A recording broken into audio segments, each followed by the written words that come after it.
안녕하세요. 반갑습니다. 맞추리 탐정 사무실 GSAT 추리 NCS 문제 해결 능력계 말할 때마다 민망합니다. 명탐정 복지훈입니다. 반갑습니다. 오늘 사건은요 NCS 문제 해결 능력 문제인데요. 이것도 마찬가지 NCS 문제 해결 능력 문제에서도 중요하고 사기업 인적성에서도 중요한 내용입니다. 기본이 된다고 할 수 있는 내용이거든요. 명제입니다. 명제 문제를 한번 깔끔하게 한번 해결해 볼 텐데요. 역시 어려워하지는 마시고요. 그런데 너무 쉬워하지도 마세요. 왜냐하면 명제는 나 이거 아는 거 한국 사람이 한국 사람이랑 말하는 거 뭐 어려울 거 있나? 그냥 뭐 하면 되지 이렇게 생각하시다가 이러다가 이런 게 있었어? 이거 반칙 아니야? 나만 몰랐네? 이런 거 있거든요. 꼭 알아가셔야 돼요. 네, 그럼 오늘 맞추리 시작하겠습니다. 오늘 문제 먼저 보고 오시죠.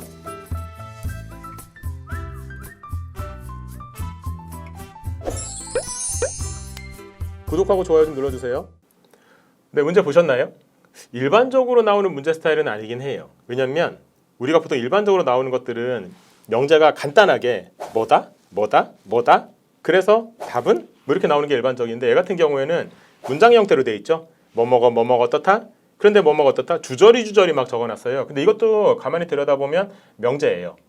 명제라고 하는 것은 저는 뭐라고 말씀드리냐면 명제는 정보다 그렇게 말씀드려요. 그러니까 우리가 그냥 흔하게 얘기하는 그런 식의 어떤 문장들 그런 거를 가지고 우리가 쉽게 이해하고 그렇게 이해한 것을 가지고 문제를 풀거나 이러면 우리가 좀 오해를 불러일으킬 소지가 있어요. 평소에 하는 말이랑 우리가 명제에서 보는 말이랑 그 뜻이 좀 다른 경우도 있고 그리고 미묘하게 다른데 그 미묘하게 다른 것 때문에 답을 잘못 선택하는 그런 경우도 생길 수 있거든요. 하기 때문에 그런 거를 조금 꼼꼼하게 연습을 해두시는 게 좋아요. 정보기 때문에 꼼꼼하게 해야 돼요. 그 정보 이상을 넘겨짚어도 안 되고요. 그 정보보다 덜 얻어내도 안 돼요.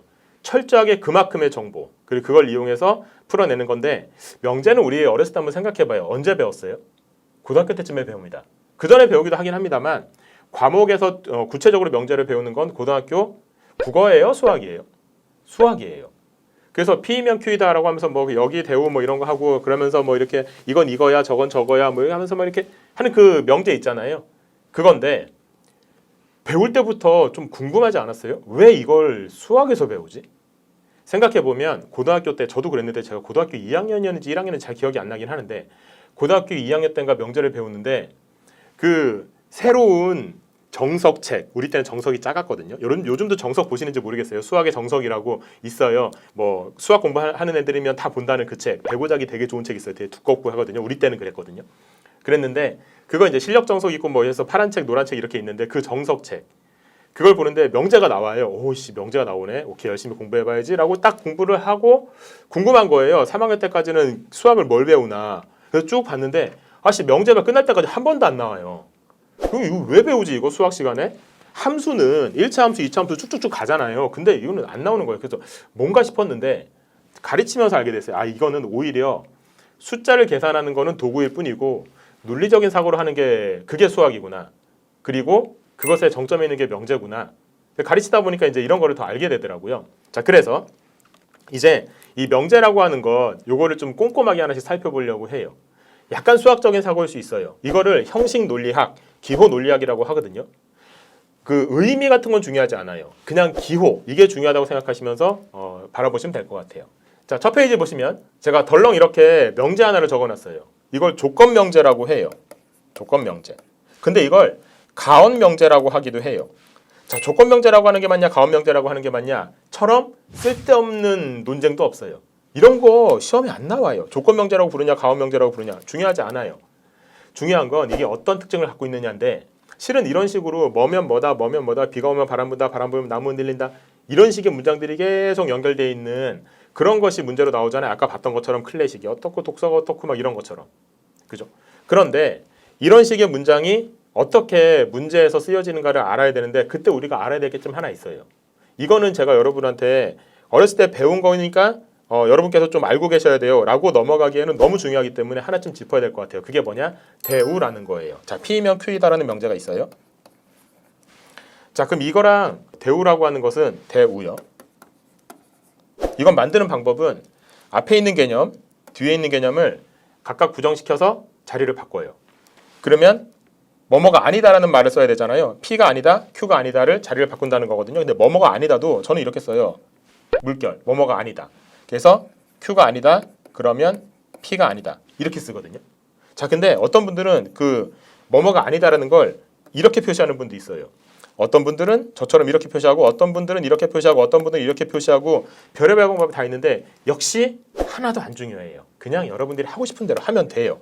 이 명제는 원래 그렇게 표시하는 거야. 원래 그렇게 표시하는 거는 그 논리학 공부할 때 그 박사 논문 쓰실 때 그때는 하시고요. 지금은 그런 거 필요 없어요. 그냥 우리가 문제 풀 때 알아야 될 기술만 익히면 되는 거거든요. 자, 그런데 P이면 Q이다를 대우로 바꾸면 Q가 아니면 P가 아니다가 된다고 하는데 이거는 둘이 어떤 관계냐? 대우 관계라니까요. 근데 대우는 어떤 거냐? 대우는 이렇게 알고 계신 분들이 많아요. 이게 참이면 이것도 참이고 이게 거짓이면 이것도 거짓이다. 이렇게 알고 계신 분들이 많거든요. 예, 맞긴 맞아요. 맞긴 맞는데 실은 이거는 대우의 아주 일부분만을 설명한 것일 뿐이고요. 실은 대우는 어떻게 설명하는 게 가장 효과적이고 간결하고 정확하냐면 그냥 논리적으로 같은 말이라고 생각하시면 돼요. 대체가 가능한 형태만 다른 같은 말 이렇게요. 자, 근데 이 대우라는 거 하는 것은 그래서 이렇게 형태만 다른 논리적으로 완전히 똑같은 말이 된다는 얘기거든요. 자, 근데 이 대우라고 하는 것은 이렇게 나타낼 수 있다는 건데 근데 이걸 어디다 쓰냐는 거예요. 자, 이거는 이럴 때 써요. 예를 들면 문제가 이렇게 나온다고 쳐요. 자, P이면 Q이다. Q이면 R이다. 그럼 따라서 답은 뭘까요? P이면 R이다. 문제도 아니죠? 이렇게 연결하면 되니까. 근데 P이면 Q이다. R이 아니면 Q가 아니다.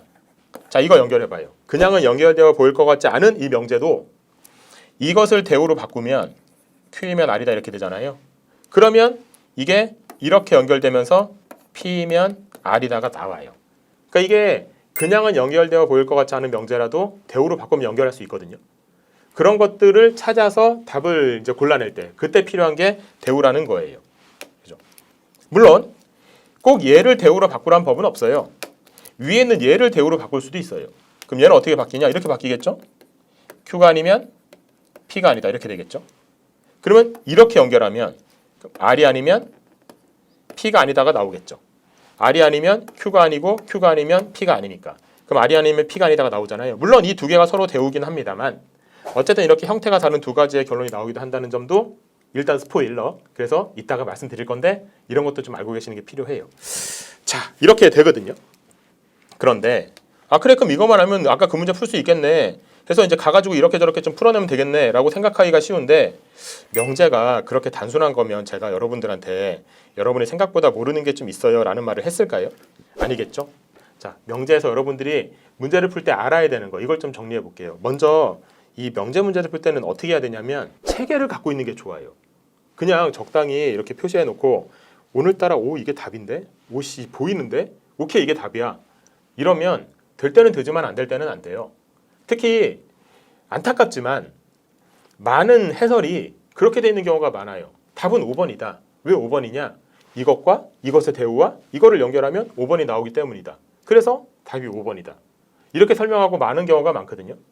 자, 근데 그런 식으로 계속 공부를 하다 보면 뭐가 문제가 생기냐면 다른 것은 답이 안 된다는 얘기잖아요. 근데 그게 왜 답이 안 되는지를 몰라요.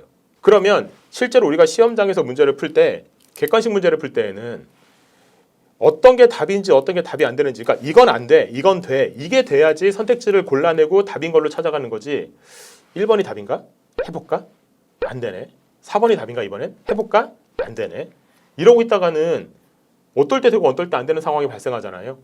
그럼 이거는 진짜 풀었다고 말할 수가 없는 거고 그냥 답 찾느라고 여기저기 헤매고 있는 거나 마찬가지거든요. 그래서 그 안 되는 이유 그런 거를 찾아낼 수 있는 방법까지 익혀두는 게 좋아요. 자, 그래서 제가 이렇게 체계화할게요. 먼저 이 명제라고 하는 것은 먼저 문장으로 돼 있어요. 문제 자체가. 그죠? 아까도 그랬잖아요.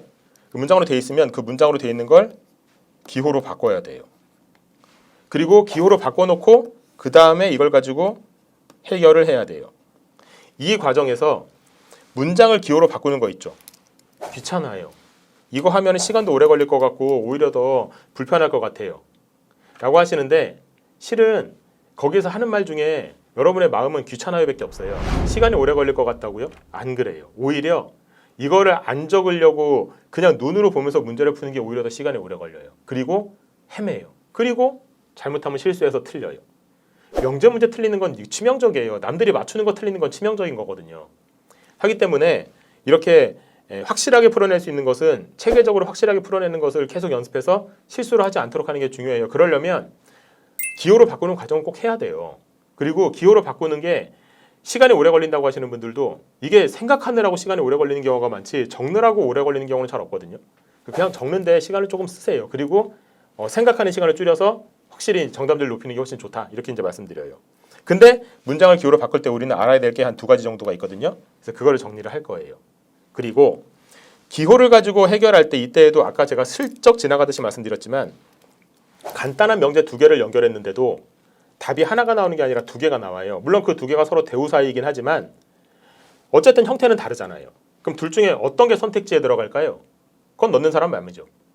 넣는 사람 마음이라면 이게 왜 답인가 도출해낸다고 할지라도 그게 선택지 없으면 다시 다른 걸 도출해내야 돼요. 비효율이죠. 하기 때문에 기호를 가지고 해결할 때에는 이게 왜 답이 되는가 이게 왜 답이 되지 않는가에 대한 이 순서 요거를 좀 갖고 있는 게 좋아요. 이 체계 안에서 문제를 풀면 여러분들은 웬만한 조건 명제 문제는 거의 다 풀어낼 수 있을 거라고 봅니다. 자, 그러면 먼저 요거 첫 번째로 우리가 알아야 될 걸 먼저 한번 해볼게요. 자, 보시면 이런 말들이 있어요. P일 때만 Q이다.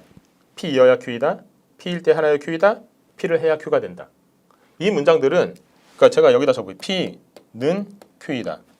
혹은 여기서 아니면 P이면 Q이다. 이런 말이 있다고 칠게요. 자, 이때 이 말은 보통 우리가 어떻게 기호로 바꾸냐면 P면 Q이다. 보통 이렇게 기호로 바꿔요. 뭐 동그라미는 써도 되고 안 써도 되긴 하지만.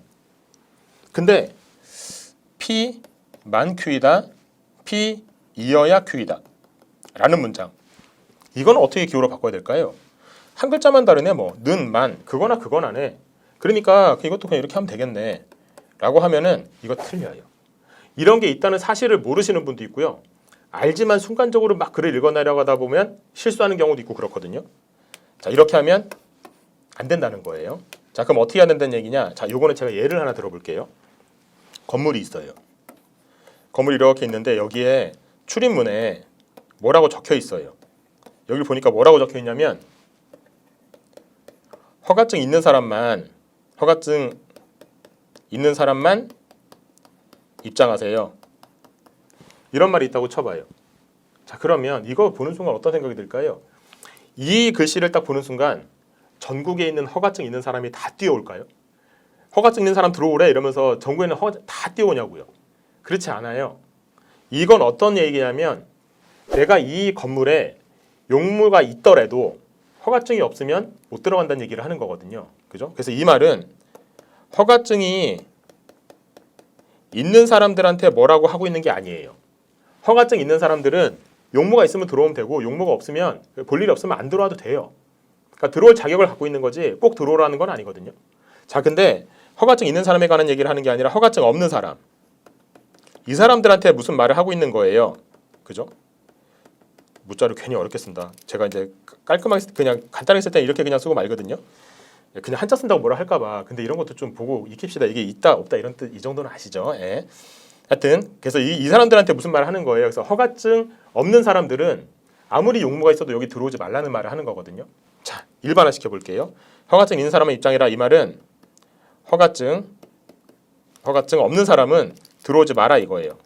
허가증 없는 사람은 입장하지 마라. 이 말을 하는 거라고 보시면 돼요. 그러니까 이 문장을 적는다고 치면 이렇게 적어야 맞다는 얘기예요. 그러니까 앞에 있는 것도 부정하고 뒤에 있는 것도 부정해서 적어야 원래 나한테 주는 정보를 정확하게 기호로 바꾼 거라는 거예요. 명제는 정보라 했어요. 무슨 정보를 주는지를 이렇게 정확하게 판단을 해야 돼요. 자, 근데 이렇게 적으면 되긴 돼요. 생각해보면 근데 솔직히 내 눈에 보이는 허가증 있는 사람과 입장한다는 것을 그냥 적지 않고 부정된 개념을 적어야 되잖아요. 이거는 조금 부담스러워요. 하다 보면 순간적으로 실수할 수도 있고 그러니까. 그래서 얘를 대우로 바꿔볼게요.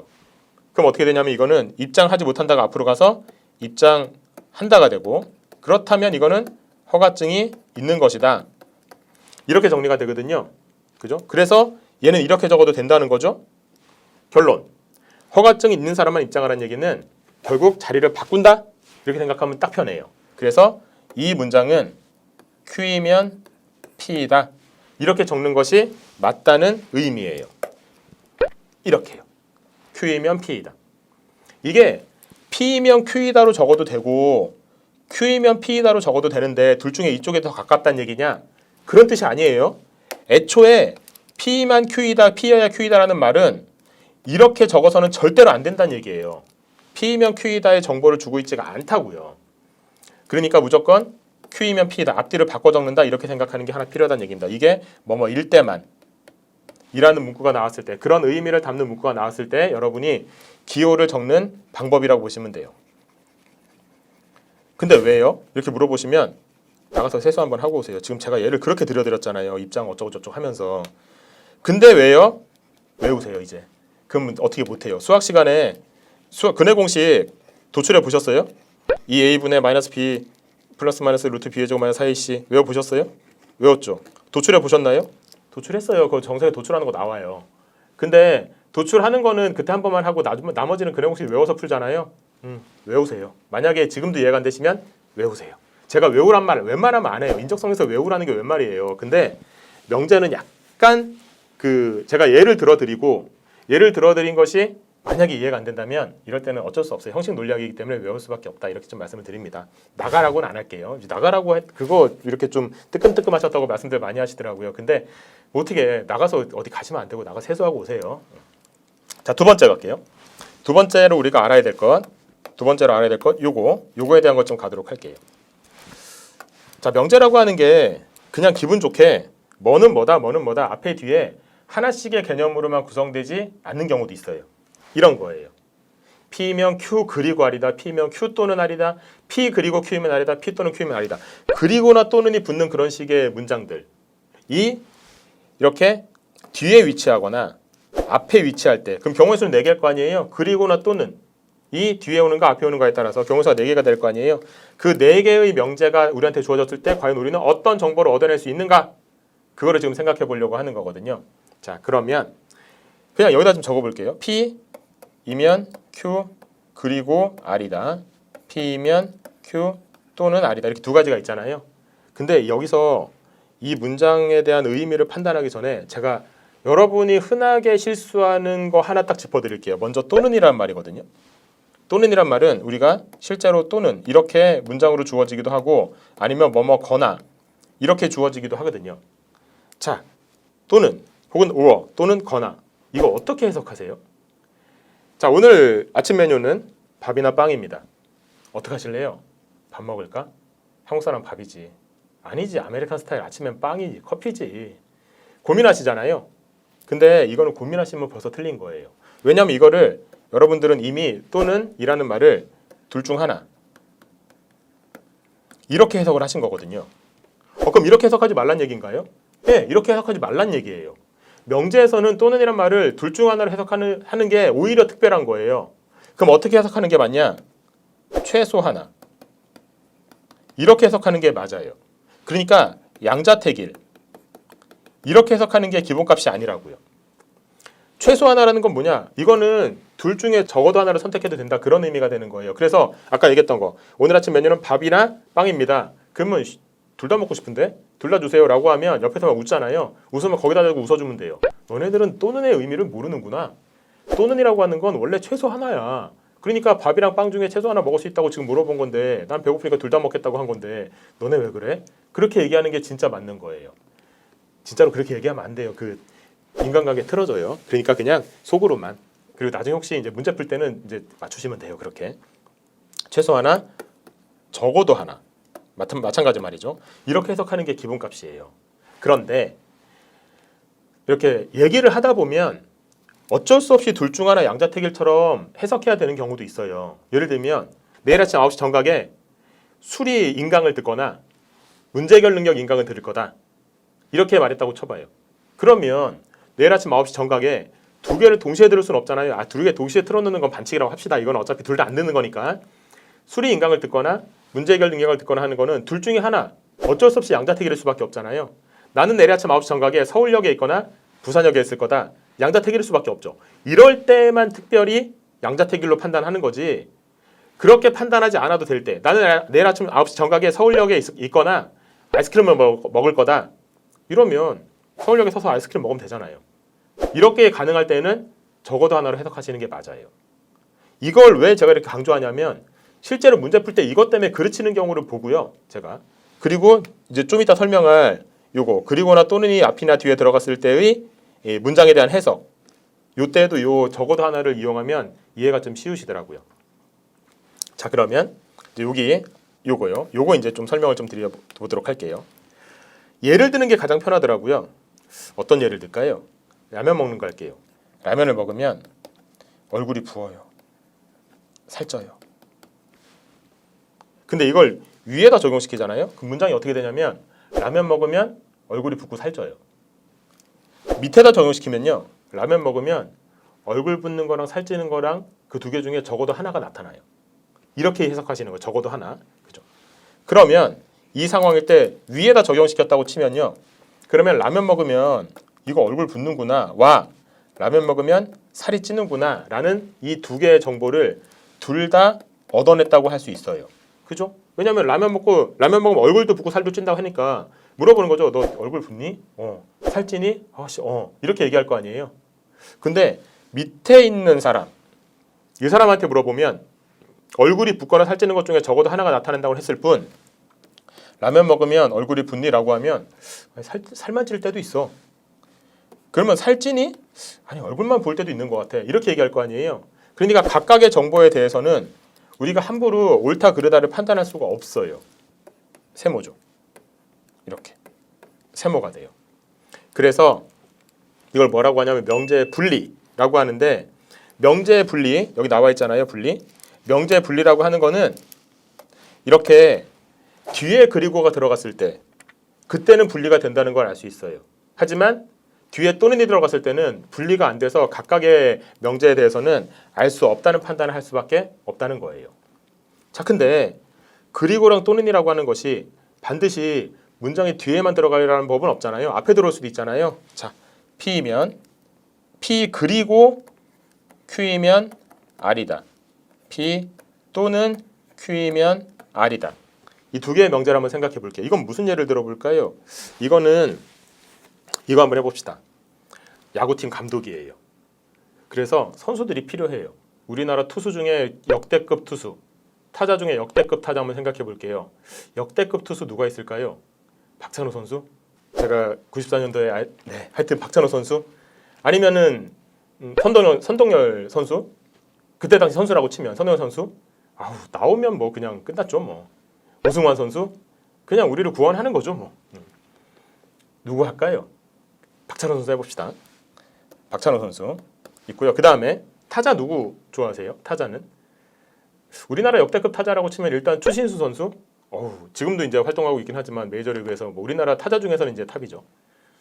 아니면 그래도 국민 타자 이승엽 선수. 뭐 상관없어요. 누구 할까요? 이번엔 이승엽 선수 한번 합시다.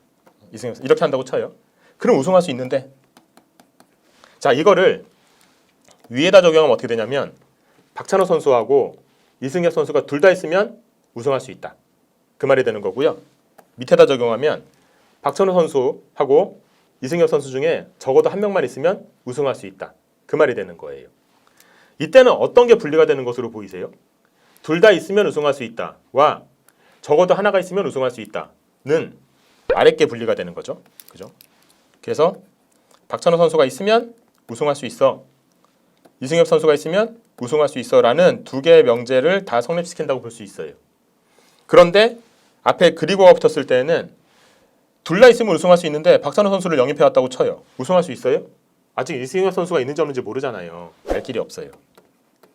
이승엽 선수 있어요? 우승할 수 있어요? 박찬호 선수가 있는지 없는지 알 수가 없잖아요. 그러니까 우승할 수 있는지는 알 수가 없다. 이렇게 돼요. 그래서 이번에는 앞에 붙을 때는 또는이 붙었을 때 그때가 분리된다고 보시면 돼요. 그래서 이걸 정리하면 이렇게 정리가 돼요. 이렇게요. 이거를 간단하게 정리하면 화살표 뒤에 그리고 그 다음에 화살표 앞에 또는 이렇게 붙었을 두 개의 경우에 이 두 가지 경우에 분리가 가능하다. 이렇게 정리하시면 돼요. 이게 명제 분리라는 테마예요. 이것도 그냥 한국 사람이랑 얘기하는 건데 이거 뭐 정리 안 되겠어? 라고 하면서 그냥 쉽게 생각할 수도 있긴 해요. 근데 이 정리를 시험장에 앉아서 하고 있으면 안 되잖아요. 그러니까 미리 한번 정리를 해놓고 앞으로 이런 문제가 나오면 오케이 그냥 구조가 이렇구나. 그러면은 화살표 뒤에 그리고구나 분리가 되는구나. 화살표 앞에 또는이구나 분리가 되는구나. 이렇게 딱 정리하고 끝내면 가장 깔끔하겠죠. 명제는 정보라니까요. 그러니까 수학 같은 그런 사고, 언어적인 사고로 문제를 푸시면 안 돼요. 염소가 하늘이다. 그럼 그때부터 염소가 하늘인 거지 왜 염소가 하늘이야? 이렇게 생각하면 안 된다고요. 그럼 이제 우리가 알아야 될 문장에서 기호로 갈 때 알아야 될 내용은 어느 정도 정리가 된 것으로 보여요. 문제를 풀어봐야 되겠죠? 아까 그 문제를 한번 보도록 할까요? 이렇게 생겼어요.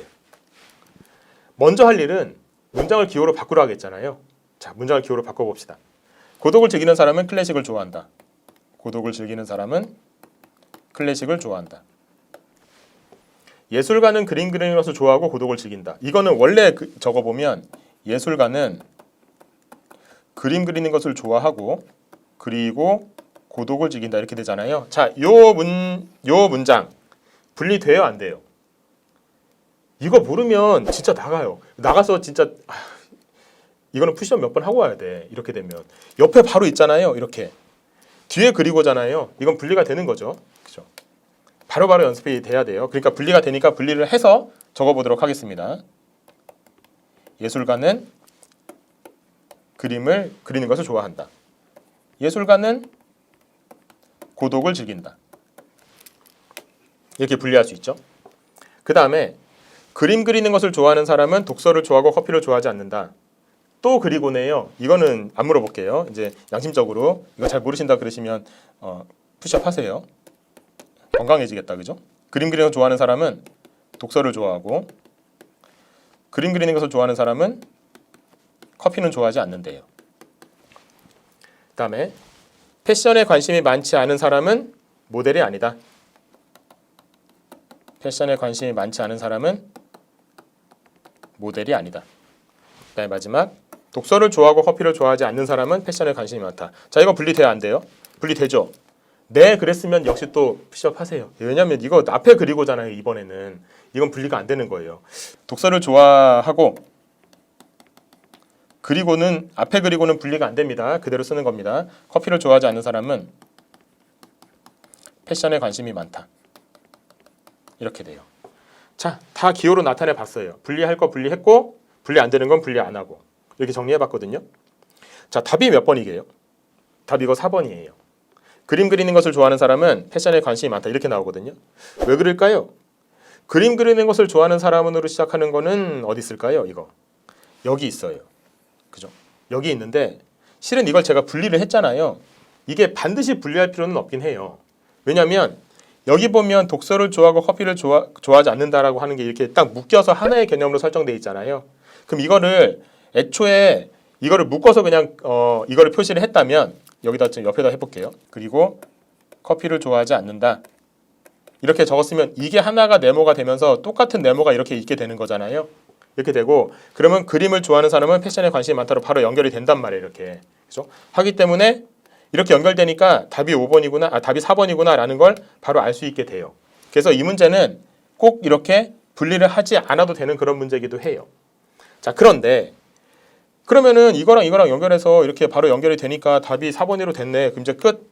자, 이번 얘기는 마칠게요. 라고 하면 뭐가 이게 맹점이 생기냐면 얘는 왜 안 돼요? 얘는 왜 안 돼요? 얘는 왜 안 되고 얘는 왜 안 돼요? 이거를 지금 우리가 모르고 지나가요. 근데 우리가 이걸 시험장에서 문제를 풀 때 여러분들이 딱 보자마자 4번인지 한번 볼까? 이렇게 시작하진 않죠. 여기 나와 있는 거로부터 1, 2, 3, 4, 5번이 되는지 안 되는지를 판단해야 되잖아요. 그 과정을 거쳐야지. 그걸 거치지 않으면 이거는 그냥 4번이 답인 거를 도출해내고 있는 걸, 그러니까 증명하고 있는 걸 구경하는 것밖에 안 돼요. 실제로 여러분들이 시험장에서 4번이 답이라는 걸 바로 찾아낼 수 있는 방법이 아니라고요. 자, 그럼 어떻게 해야 되는 거냐? 4번이 답인 이유를 제가 다른 관점으로 설명드려 볼게요. 일단 4번은 그림 그리는 것을 좋아하는 사람은 일단 우리가 조출된 걸 보면 독서를 좋아하고 그리고 커피를 좋아하지 않는데 그러면은 패션에 관심이 많기 때문에 이게 4번이 답에 있으니까 답이 4번이다 이렇게 된 거 아니에요? 자, 근데 4번을 보시면 이렇게 생겼어요. 4번은 앞부분에 그림 그리는 것을 좋아하는 사람이 나오고요. 뒷부분에 패션에 관심이 많은 사람이 나와요. 그러면 이 명제는 3개로 구성되어 있어요. 첫 번째, 시작. 두 번째 끝, 세 번째 그 연결. 이렇게 세 가지로 구성되어 있고 우리가 할 일은 뭐냐면 우리한테 주어진 이걸 저는 재료라고 표현할게요. 재료. 이 재료로부터 이 시작과 끝과 연결이 확인되는가 그걸 보라고 말씀드려요. 시작이 확인이 안 되거나 끝이 확인이 안 되거나 혹은 연결이 확인이 안 되면 그건 우리한테 주어진 재료로는 만들 수 없는 명제가 되는 거예요. 그러면 얘는 답이 안 된다 이러고 넘어가면 돼요. 이게 명제 문제를 풀 때 답인 게 답인 이유와 답이 아닌 게 답이 아닌 이유를 골라내는 가장 간결하고 좋은 방법으로 보여요. 그냥 답인 게 답인 이유야, 이건 이러니까 답이야, 이걸로 끝나는 게 아닌 선택지마다 이게 되는지 안 되는지를 판단할 수 있는 그 기준으로 보여요. 자, 그래서 이거를 제가 4번이 답인 이유를 이걸로 설명드려 볼게요. 자, 그러면 먼저 그림을 그리는 것을 좋아하는 사람으로 시작하는 걸 찾아야 되잖아요. 자, 어디 있나요? 앞에 보니까 여기 있어요. 그죠? 그러면 그림을 그리는 것을 좋아하는 사람이라고 하는 것은 여기 있는 거예요. 그죠? 자, 그럼 시작이 존재하네요. 자, 시작은 있습니다. 자, 끝에 패션이 관심이 많다로 끝나는 게 필요하잖아요. 자, 패션이 관심이 많다로 끝나는 게 어디 있는지 찾아보죠. 그러니까 패션이란 말은 실은 여기도 있고요. 여기도 있거든요. 근데 여기에서 패션에 관심이 많다로 끝나는 게 아까 답이라는 걸 확인했기 때문에 여기 있구나라고 판단할 수도 있는데 있어요. 근데 문제는요. 이것도 되는 거예요. 왜 그럴까요? 우리가 아까 배운 게 뭐가 있었죠? P이면 Q이다라는 명제는 Q가 아니면 P가 아니다라는 명제와 대체가 가능한 똑같은 말 그렇게 얘기했잖아요. 그러면 이 명제는 패션 X로 시작하고 모델 X로 끝나는 것이기도 하지만 이걸 대우로 바꿔버리면 모델 동그라미로 시작해서 패션 동그라미로 끝나는 명제이기도 한 거죠. 대우로 바꾸면. 근데 대우는 대체도 같은 말이니까 이렇게 성립해도 되는 거예요. 따라서 여기 있는 말들은 다 그게 가능해요. 앞에 있는 것에 긍정으로 시작해서 뒤에 있는 것에 긍정으로 끝난다. 이렇게 봐도 되지만 대우로 바꿔서 뒤에 있는 걸 부정시킨 것으로 시작해서 앞에 있는 걸 부정시킨 것으로 끝난다. 이렇게 봐도 무방하다는 거예요. 그러니까 첫 번째 명제 같은 경우에도 클래식 X로 시작해서 고독 X로 끝난다로 봐도 된다는 얘기예요. 이런 식으로 시작과 끝을 샅샅이 훑어보세요. 그래서 시작과 끝을 찾아내고 그죠? 그래서 여기는 시작이랑 끝을 둘 다 찾았죠. 어쨌든 여기하고 이 시작은 여기였고 끝은 여기 두 개였어요. 그죠? 그래서 이렇게 합시다. 제가 기호를 하나 그려볼게요. 이렇게 날아가서 여기로 뒤에 와서 팍고 치거나 여기로 뒤에 와서 팍고 치거나 그렇게만 되면 뭐든 답이 될 수 있는 거거든요. 자, 근데 아까 본 것처럼 감사하게도 이거를 매개체로 해서 이렇게 날아가서 팍고 칠 수가 있어요. 그러면 이거는 연결까지 확인이 된 거죠. 그럼 4번은 시작도 확인됐고 끝도 확인됐고 연결도 확인된 거잖아요. 그럼 우리한테 필요한 요건을 다 갖추고 있어요. 따라서 4번이 답이구나 라고 판단하면 돼요. 이게 명제에서 정확하게 맞는 게 맞는 이유, 아닌 게 아닌 이유를 판단할 수 있는 방법이거든요. 자, 근데 이 방법은 4번이 답이라는 것을 설명하는 방법이기도 하지만 나머지가 왜 답이 안 되는지도 바로 설명할 수 있어요. 예를 들어 1번 봐요. 1번이 왜 안 돼요? 4번이 답이니까요. 그게 말이에요, 뭐예요? 4번이 답이라는 건 제가 지금 풀어드린 거잖아요. 여러분이 시험장에 앉아서 4번이 답이니까 1번이 답이 안 되겠네. 이럴 수는 없잖아요. 1번이 왜 안 돼요? 1번이 갖고 있는 자체적인 속성으로 1번이 안 된다는 이유를 찾아내야 될 거 아니에요. 그건 어떻게 하냐? 좀 전에 한 거 하세요. 시작, 끝, 연결. 자, 1번의 시작을 찾아보세요. 1번의 시작을 찾아보시면 예술가는으로 시작하고 있죠. 예술가는으로 시작하는 거 찾아보세요. 어디 있냐면 여기도 있고 여기도 있어요. 그죠? 자, 두 군데나 시작을 찾았네요. 자, 그러면 그 다음에 뭘 해야 되냐? 끝을 찾아야죠. 끝은 어디 있나요? 끝은 뭐나요? 클래식을 좋아하지 않는다잖아요. 자, 클래식을 좋아하지 않는다로 끝나는 거 빨리 찾으세요. 클래식 X로 끝나는 거 빨리 찾으세요. 없어요. 그죠? 뒤쪽에는 클래식 X로 끝나는 거, 클래식 동그라미로 끝나는 거밖에 없죠. 앞쪽에는 클래식이란 말이 나오지도 않아요. 앞쪽에는. 그죠? 그러면 클래식 X로 끝나는 게 없어요. 이쯤에서 질문. 이거 대우로 바꾸면 클래식 X 나오잖아요. 그죠? 클래식 X가 나오는데 왜 클래식 X가 없다고 하시나요? 잘 들으세요. 제가 클래식 X가 없다고 얘기한 게 아니라 클래식 X로 끝나는 게 없다고 말씀드린 거예요. 그러니까 뒤에 위치해야지 앞에 위치하는 건 지금 필요 없어요. 이거는 클래식 X로 시작해서 고독 X로 끝나는 것일 뿐인 거거든요. 그러니까 이거는 클래식 X로 시작하는 거긴 하지만 클래식 X로 끝나는 게 아니에요. 따라서 우리한테 주어진 재료는 클래식 X로 끝나는 걸 만들 수 있는 재료는 아무 데도 없어요. 그래서 1번은 끝내는 걸 만들 수 없기 때문에 우리한테 주어진 재료로는 만들 수 없는 명제다 이렇게 생각하면 돼요. 이건 뭐랑 똑같은 거냐면 냉장고를 딱 열었는데 오늘은 되게 맛있는 닭볶음탕 만들려고 했는데 양념 다 만들었거든요. 딱 열었는데 닭이 없어. 이거랑 똑같은 거예요. 재료가 없는 거예요. 이거는 그러니까 못 만드는 거예요. 두 번째, 독서를 좋아하지 않는 사람으로 시작하는 건 어딨나요? 이거 독서를 좋아하지 않는 사람으로 시작하는 거. 독서를 좋아하지 않는 사람으로 시작하는 건 이걸 분리하면 나와요. 아까 분리했던 거 기억나시죠? 그죠? 이걸 분리하면 여기다 다시 적어볼게요. 그림 동그라미면 독서 동그라미에다가 되고 이걸 대우로 바꾸면 독서 X로 시작하는 게 있는 거예요. 그림 그리는 걸 좋아한다로 끝나는 건 어딨나요? 여기 있네요. 그죠? 그럼 시작도 있고 끝도 있네요. 그럼 답이네? 아니에요. 연결까지 돼야 돼요. 근데 여기서 보면은 그림을 좋아하지 않는다로 끝날 뿐이잖아요. 오히려. 그죠? 그림을 좋아한다로 끝나지를 못하잖아요. 그러니까 이거는 연결이 안 되는 거예요. 그래서 답이 안 돼요. 연결이 안 돼서. 3번. 모델은 커피를 좋아한다 하셨잖아요. 자, 모델은으로 시작하는 건 어딨나요? 여기 있습니다. 그죠? 왜 뒤에 있는 걸 제가 찍었나요? 모델 X라고 되어 있으니까 대우로 바꾸면 모델 동그라미가 되기 때문이에요. 자, 모델은으로 시작하는 거 있고요. 그 다음에 커피를 좋아한다로 끝나는 게 있어야 되죠. 커피를 좋아하지 않는다로 끝나죠. 이거는 분리가 안 되니까 대우로도 못 바꾸죠. 그럼 커피를 좋아한다로 끝나는 부분을 못 만들어요. 여기서는. 그죠? 그러니까 얘는 끝부분이 없으니까 답이 안 된다 이렇게 말하면 돼요. 4번은 아까 답인 거 확인했고 5번. 커피를 좋아하는 사람으로 시작하는 건 여기 있어요. 그죠? 대우로 바꾸면 이걸 분리했을 때 그림 동그라미면 커피 X이다 이렇게 되잖아요. 이걸 대우로 바꾸면 커피 동그라미가 앞에 오는 걸로 되죠. 그래서 시작은 있는데 예술 가이다로 끝나는 건 어디 있나요? 예술 가이다로 끝나는 게 없다. 그죠? 이건 예술가가 아니다로 끝날 뿐이죠. 얘네들은 대우로 바꾸면. 예술 가이다로 끝나는 게 없잖아요. 이건 끝부분이 없네요. 이것도 끝부분이 없었던 것처럼 얘도 끝이 없어요. 그러니까 5번 답이 안 돼요. 그러니까 답은 4번인 거예요. 이게 이 문제를 푸는 가장 빠른 방법이냐? 아니에요. 이 문제를 푸는 가장 빠른 방법은 그냥 그분이 오시는 거예요. 그분이 샥 오셔가지고 봐봐 오늘따라 이게 안 보이니? 이게 가장 빠른 방법인데 이건 방법이라고 말하기 민망하죠. 이거는 그냥 답을 아는 사람이 나 답을 안다고 자랑할 때나 하는 거잖아요. 그죠?